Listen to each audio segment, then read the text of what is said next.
के रुकने parliament engineer Abdul Rashid ने आने वाले पार्लियामेंट सेशन में शामिल होने के लिए अंतरिम जमानत की मांग वाली अर्जी पर पटियाला हाउस कोर्ट में सुनवाई जो होने वाली थी वो टल गई है।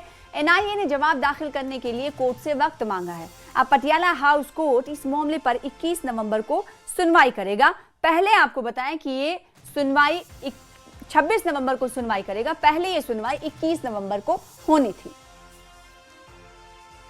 जम्मू कश्मीर के बारामूला से member of parliament engineer Rashid की जमानत की अर्जी पर सुनवाई आज एक बार फिर से टल गई है। अब इस मामले में 26 नवंबर को सुनवाई होने वाली है। दरअसल इंजीनियर रशीद पार्लियामेंट के विंटर सेशन में शामिल होने के लिए इजाज़त चाहते हैं। उन्होंने पटियाला हाउस कोर्ट में अपनी पिटीशन दाखिल की थी, जिस पर मंगल के रोज़ ही नोटिस जारी किया गया था और उस नोटिस में एनआईए से कहा गया था कि वो आज 21 तारीख तक अपना जवाब, अपनी रिप्लाई जो है कोर्ट के सामने रखे कि उनको ज़मानत, अंतरिम ज़मानत दी जाए या फिर ना दी जाए।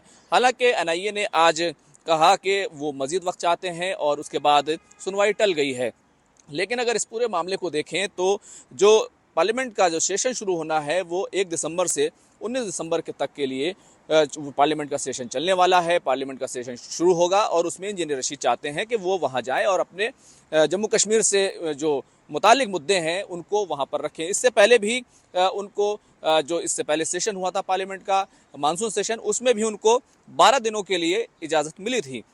लेकिन जिस तरीके से ट्रैवल खर्च लगाया गया था, यानी कि एक दिन के लिए 1.5 लाख रुपए तक का खर्च इंजीनियर रशीद को सिक्योरिटी की बुनियाद पर, ट्रैवल खर्च की बुनियाद पर उनसे लिया जाना था, जिसके बाद उन्होंने सिर्फ एक दिन का ही ट्रैवल खर्च जमा किया था और एक दिन के लिए पार्लियामेंट गए थे। और इस बात को, इस दर्द को उन्होंने पार्लियामेंट जाकर बयान भी किया था कि मैं 1,45,000 रुपये खर्च करके, 1.5 लाख रुपये खर्च करके पार्लियामेंट में अपनी बात रहने आया हूँ, इसलिए मेरी बात को पार्लियामेंट सुने। लेकिन अगर इस पूरे इशू को देखें तो ये मामला अभी दिल्ली हाई कोर्ट में चल रहा है। यानी ट्रैवल खर्च का जो मामला है, इतना लंबा चौड़ा ट्रैवल खर्च लगाया गया था कि 12 दिनों के लिए इंजीनियर रशीद को 17.5 लाख रुपए से ज़्यादा जमा करने थे, लेकिन वो सिर्फ एक दिन का ट्रैवल खर्च ही जमा कर सके थे। अब फिलहाल 7 नवंबर को ट्रैवल खर्च मामले में दिल्ली हाई कोर्ट से एक फैसला आया, लेकिन उसमें भी चीज़ें साफ नहीं हो पाई क्योंकि 2 जजेस जो थे, जो 2 रुकनी बेंच थी, उस दोनों के फैसले अलग अलग थे और उस फैसले में कोई भी चीज़ वाज़ेह नहीं थी। इसलिए ये मामला फिर दोबारा से चीफ जस्टिस को भेज दिया गया है। अब इस पर दोबारा से एक बार बड़ी लार्जर बेंच बनेगी और वो इस मामले की फिर से सुनवाई करेगी।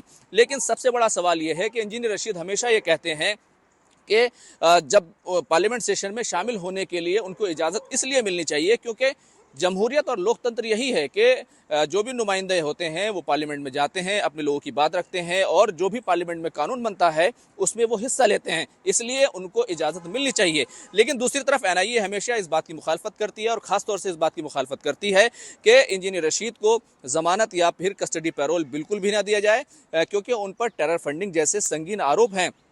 कुल मिलाकर इससे पहले भी इंजीनियर रशीद को इजाज़त मिलती रही है। अब इस मामले में 26 नवंबर को बाज़ाब्ता तौर पर एक बार फिर सुनवाई होगी क्योंकि उस वक्त तक जो है एनआईए से उम्मीद की जा रही है कि एनआईए की तरफ से जो रिप्लाई है वो दाखिल कर दिया जाएगा। उसके बाद अदालत तय करेगी कि इंजीनियर रशीद पार्लियामेंट के विंटर सेशन में शामिल होंगे या फिर वो फिर तिहाड़ जेल में ही रहेंगे। खुर्रम शहजाद, न्यूज़ 18, दिल्ली। आगे बढ़ेंगे कुछ और खबर की तरफ। एलजी मनोज सिन्हा राजौरी के दौरे पर रहे। नौशहरा के सरेया गांव में एलजी रिहैबिलिटेशन प्रोजेक्ट की आधारशिला संगी बुनियाद रखते हुए नजर आए। साथ ही पाक गोलीबारी में के मुतासरा लोगों से मुलाकात की। इतना ही नहीं, एलजी ने सैलाब मुतासरा खानदान से भी मुलाकात की। इस दौरान एलजी मनोज सिन्हा ने कहा कि एनजीओ के साथ मिलकर राजौरी में कुल 388 घर बनाए जाएंगे जिनकी तामीर में 38 करोड़ रुपए का खर्च होगा। मेरे को मिला है। अभी भी आज भी एलजी साहब ने उसका ऐलान कर दिया जो कि एक हम आपको पूरा मकान बना कर देंगे, जिसकी कीमत लगभग सर 10 लाख रुपए है। सर मैं सर एलजी साहब का तहे दिल से और अपनी सरकार का तहे दिल से स्वागत करता हूँ। गोलाबारी से प्रभावित वो तो कहते हमारा नुकसान हो गया, गाय भैंस जो भी हमें खत्म हो गया था। तो भाई एक ही किरण थी जो आज हमारे सिन्हा साहब ने दे के गए, वो क्या रहेगा। वो जो घर तबाह हुए हैं उनके घरों का पुनर्निर्माण कराया जाए। 2 महीने पहले divisional commissioner Jammu, divisional commissioner Kashmir से उस संस्था का एक MOU साइन हुआ था, जिसमें 1500 घरों के निर्माण की बात तय हुई थी। आज पुंछ के बाद राजौरी में 388 घरों के निर्माण की नींव रखी गई है। 6 महीने में घर पूरे कर लिए जाएंगे। मैंने उन घरों के बारे में अपने वक्तव्य में पूरा डिटेल बताया है। ये मोटे तौर पर 9,80,000 में एक घर बनेंगे। लेफ्टिनेंट गवर्नर जम्मू कश्मीर मनोज सिन्हा ने आज राजौरी जिला के इस सरिया गांव का दौरा किया और उन परिवारों से मुलाकात की जिनके आशियाने पाकिस्तान द्वारा की गई फायरिंग में उजड़ चुके थे। यहां इन लोगों को यह आश्वासन दिया गया कि उनके नए घर जो हैं वो बना के दिए जाएंगे और उसकी संगे बुनियाद भी लेफ्टिनेंट गवर्नर ने आज यहां पर रखी, जिससे यहां के लोग काफ़ी खुश हैं। न्यूज़ 18 के लिए राजौरी से शक्ति शर्मा। पुंछ में एलजी मनोज सिन्हा ने पाकिस्तानी गोलाबारी से मुतासिर खानदान के लिए 133 पक्के घरों की तामीर का बड़ा ऐलान किया। उन्होंने बताया कि HRDS NGO 6 महीने में तकरीबन 10 लाख रुपए की लागत से ये घर तैयार करेगी, जिससे मुतासरा खानदान को महफूज रिहाइश मिल सके। दौरे के दौरान एलजी मनोज सिन्हा के साथ DGP नलिन प्रभात समेत कई आला अहलकार मौजूद रहे। इंतजामिया ने यकीन दहानी कराई है कि जो घर जिन्हें नुकसान हुआ है उनकी दोबारा तामीर के लिए अब पूरी मदद दी जाएगी। तहसील हवेली से श्रीमती कमला देवी, ward number 1। So we are from HRDS India. It is a 30-year-old NGO. Started operations from Kerala. Now we are well established in Orissa. We are doing more than 1 lakh houses for the tribal people of Orissa.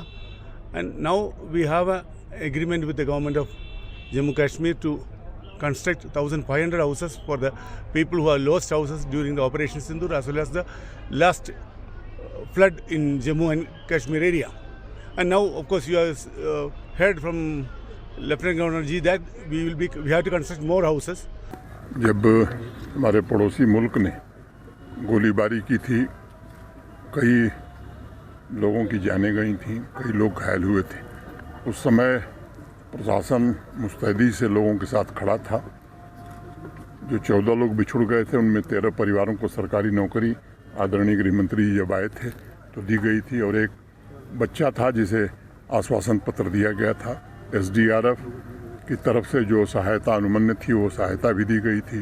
Bharat सरकार ने घरों के निर्माण के लिए 2 लाख और 1 लाख रुपए की सहायता दी थी, लेकिन हम सब जानते थे इस पैसे में घर नहीं बन सकता है। HRDS एक प्रसिद्ध समाजसेवी संस्था है। आदरणीय स्वामी जी से मैंने अनुरोध किया था, और ऐसे जब पुंछ प्रशासन ने जो 133 घर चिन्हित किए हैं जिनका घर बनाना है, लगभग 10 लाख रुपए की लागत से इन घरों का निर्माण HRDS कराएगी, और जैसा आप लोगों ने देखा 6 महीने में इस काम को पूरा कर लिया जाए। छोटे से ब्रेक के लिए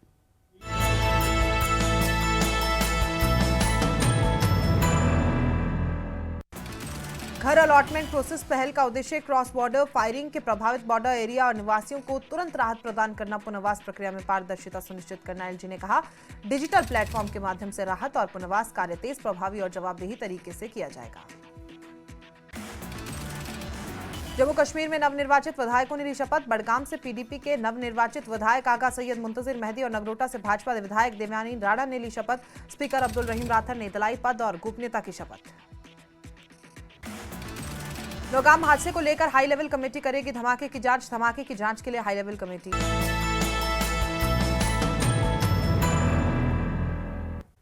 बीजेपी